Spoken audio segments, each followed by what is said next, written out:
thing my stepmother sold that morning was a chipped lamp. The second was a box of Christmas ornaments. The third was the only thing I had left that still smelled like my mother. I had just come home from the early shift at Harbor Light Diner, still wearing my black work pants and the t-shirt that always smelled like onions. I was 20, old enough to stop expecting kindness from Linda, but not old enough to stop hoping my father might choose me once in a while. There were folding tables all over the front yard, old mugs, a broken toaster, Tyler's outgrown sneakers, books nobody had opened in years, orange price stickers covered everything like warnings.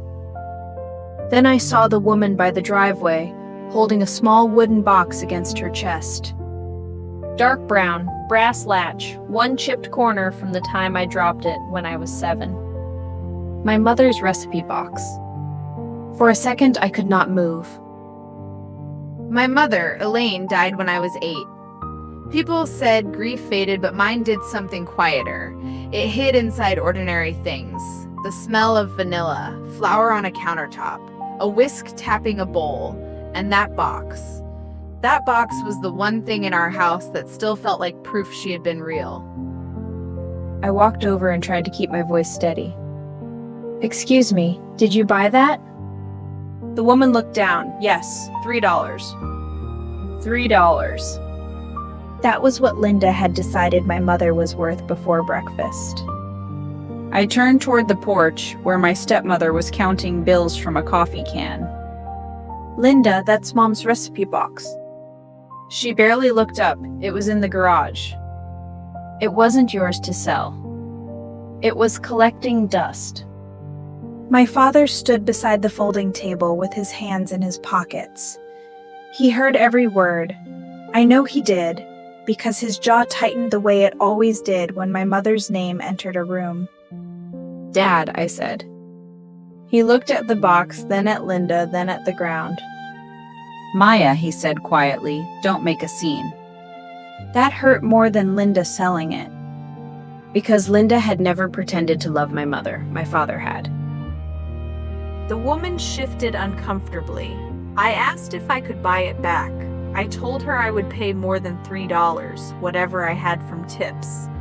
She softened, but said she had bought it for someone who collected old recipe cards. Then she handed me a receipt with a name written across the top, Mrs. Alvarez. Linda gave a small laugh behind me. "If it mattered that much," she said, "you should taken it with you." I wanted to scream. I wanted to grab the box and run, but I only folded the receipt and put it in my pocket, because I had learned a long time ago that in that house, the person who got loud was always the one blamed. After everyone left, I went into the garage and opened the cabinet where the box had been. The shelf was empty except for dust, a dead moth, and one torn piece of yellowed card stuck between 2 boards. I pulled it loose. The handwriting was my mother's. For Maya when she's old enough to understand why we started. I sat on the concrete floor with that torn card in my hand, and for the first time, I wondered if Linda had not just sold a box. Maybe she had sold the map to the only dream my mother ever left me. At Harbor Light Diner, nobody cared who my mother had been. That was one of the reasons I liked working there. The kitchen was narrow, hot, and loud. The vent hood rattled over the grill. The dishwasher hissed like it was angry. Every morning I chopped onions until my eyes burned, portioned soup, and rolled pie dough on a scratched steel table. It was not glamorous, Linda made sure I knew that. But in that kitchen, if I did the work right, the work stayed done. Potatoes became hash browns, flour became crust, stock became chowder. Nobody told me I was dramatic for caring too much. Cal, the owner, was not the kind of man who handed out compliments. He mostly communicated through nods, timers, and the occasional, "Don't burn that." But when the breakfast cook forgot to prep biscuit dough one Friday, I made a batch from memory. Cal tasted one and said, "You don't panic when something goes wrong. That's rare." I carried that sentence around all day. At home, useful meant something different. Useful meant handing Linda part of my paycheck before I paid my phone bill. Useful meant watching Tyler when she had errands, even though he was 16. Useful meant keeping quiet when she moved my mother's things from closets to boxes, and from boxes to the garage, always saying she was making space. My father never called it what it was. He called it organizing. He called it moving forward. He called it not living in the past. Linda had been married to him for 8 years, long enough that most people in town forgot she was not my mother. She brought casseroles to sick neighbors. She remembered birthdays. She smiled in church. But at home, her kindness had a ledger. If she gave me a ride, I owed gas money. If she bought groceries, I owed help. If I mentioned my mother, I owed everyone an apology for making the room uncomfortable. Elaine Collins had become a subject people stepped around like a loose board in the floor. Sometimes I tried to ask my father about her when Linda was not around. I would catch him in the garage sorting tools or at the kitchen table with his coffee gone cold. "Did Mom sell pies at the farmer's market?" I asked once. He kept his eyes on the screwdriver in his hand. "She liked baking." "That's not what I asked." He sighed. "Maya, everybody likes something." That was how he ended conversations about her. Not with anger, with exhaustion, like my mother had been a storm we had all survived, and I was rude for asking what the sky looked like before it came. I had saved almost $900 for a culinary certificate at the community college 2 towns over. Classes were at night. I could still work at the diner.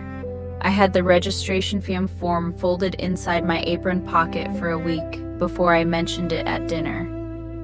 Linda put down her fork. "Culinary school?" "It's a certificate program," I said. "That's still money." "My money." Her eyes lifted to mine. "You live under this roof." My father looked at his plate. Tyler kept eating. And just like that, my future became a household expense.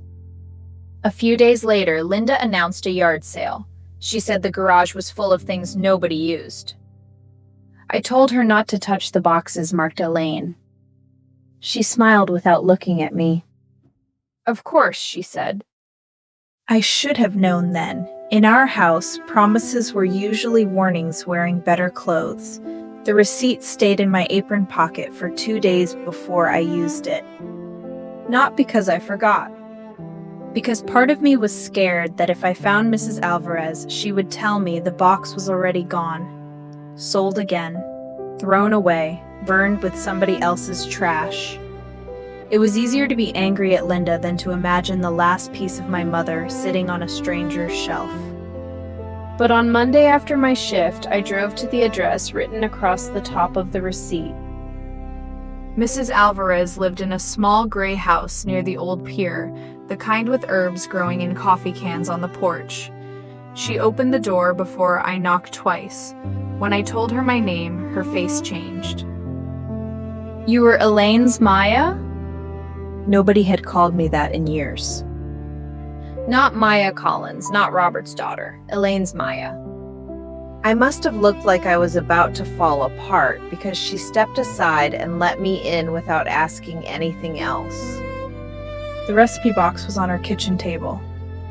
"I bought it because I recognized the handwriting," she said. "Your mother had a very particular way of writing her lowercase g's." My hands shook when I opened the lid. The cards were still there, but not all of them. I could tell because my mother had numbered them in the top right corner. 12, 13, 15, 17. 14 and 16 were missing. Mrs. Alvarez noticed too. Elaine numbered everything. If something is missing, it did not fall out by accident. That was the first thread.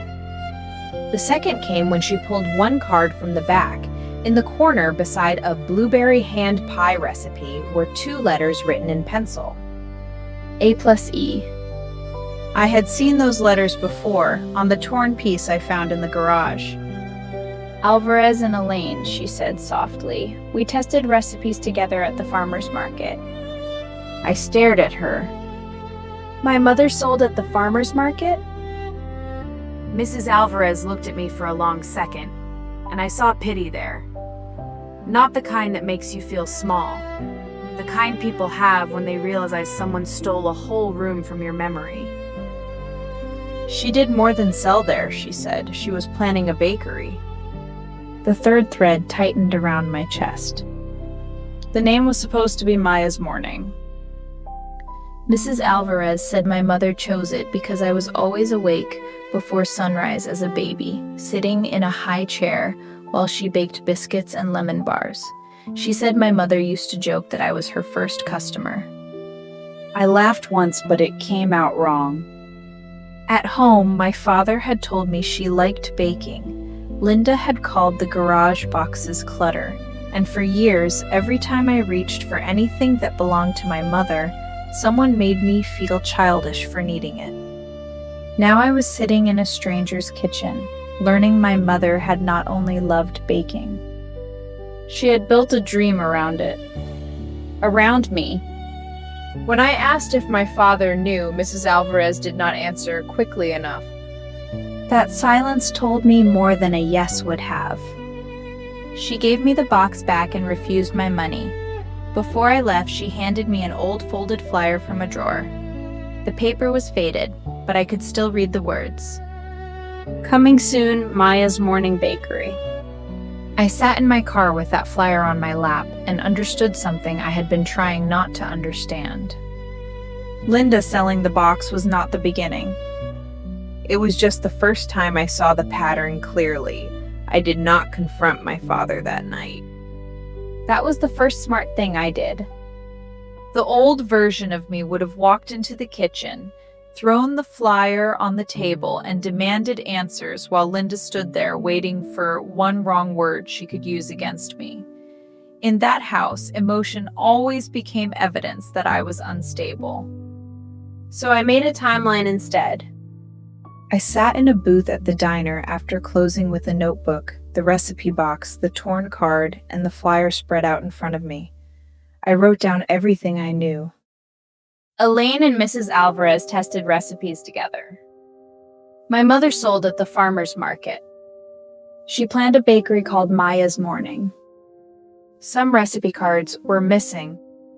My father knew more than he had ever told me. The next morning, I went to the town office before work.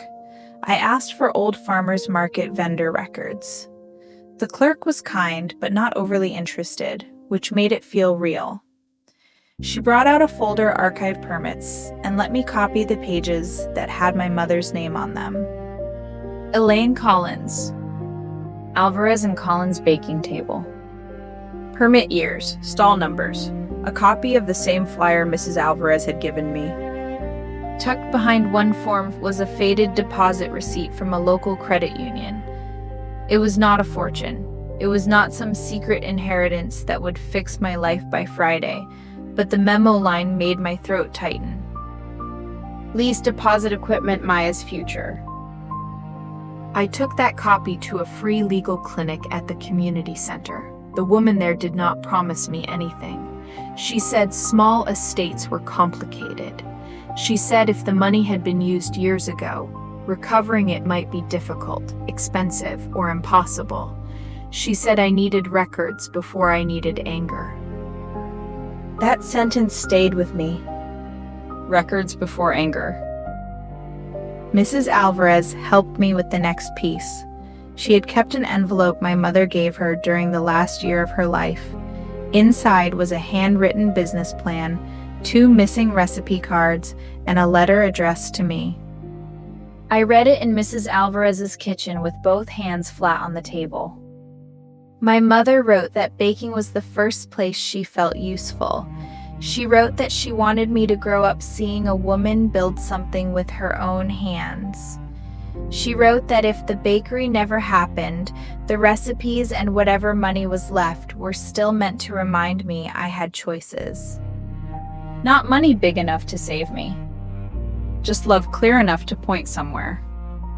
That night, I waited until Tyler was out and Linda was upstairs. Then I put the copies on the kitchen table in front of my father. The flyer. The permit. The deposit receipt. The missing cards. The letter.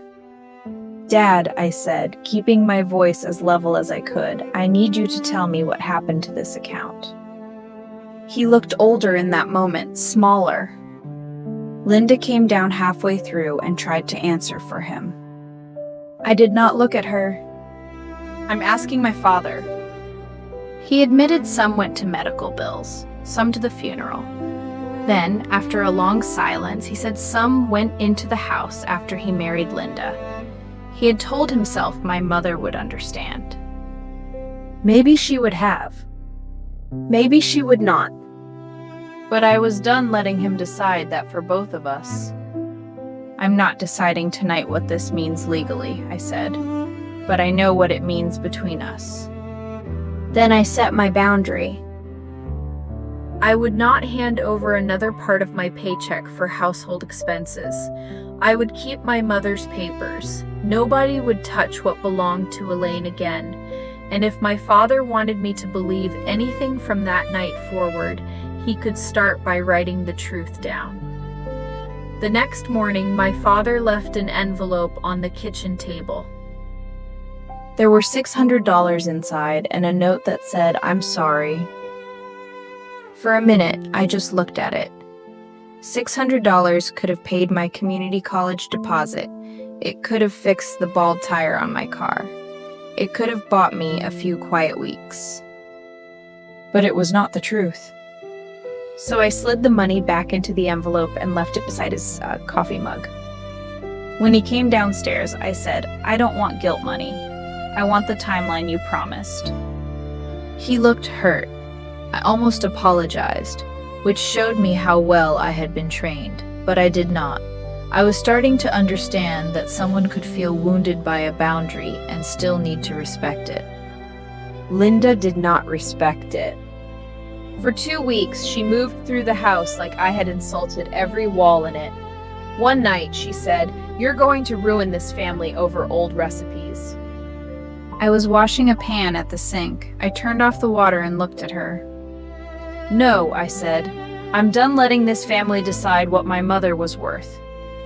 Nobody yelled after that. Somehow, the silence felt bigger.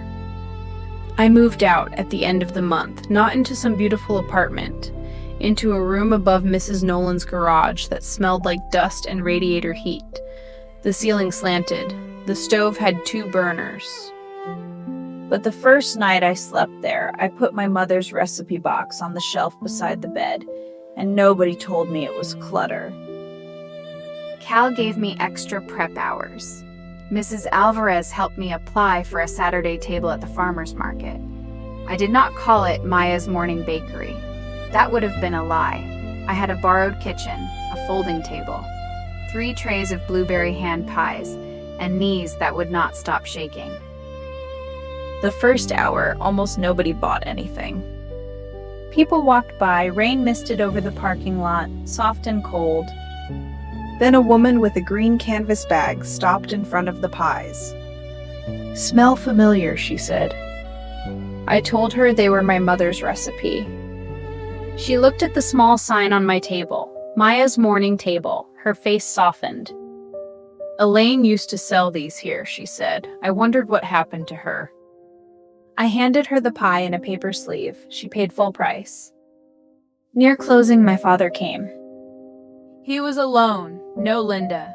He bought a bag of biscuits and placed a folded paper beside the cash box. The timeline, dates, withdrawals, explanations. Not perfect, not enough, but written down. "I told myself I was keeping us afloat," he said. "Maybe I was just trying not to remember what your mother wanted." I wanted forgiveness to rise like music. It did not. "I don't know what we are now," I said. He nodded. "I know." That was the consequence. Not a courtroom, not a dramatic apology. Just a father and daughter under a gray market tent, finally unable to hide behind silence. That night, I wrote a new recipe card. Harbor morning biscuits. In the corner, I wrote M+E. Maya and Elaine. For years, I thought inheritance meant money big enough to save you. But maybe sometimes it is smaller than that. A box someone tried to throw away. A truth someone finally writes down. And the courage to stop asking people who erased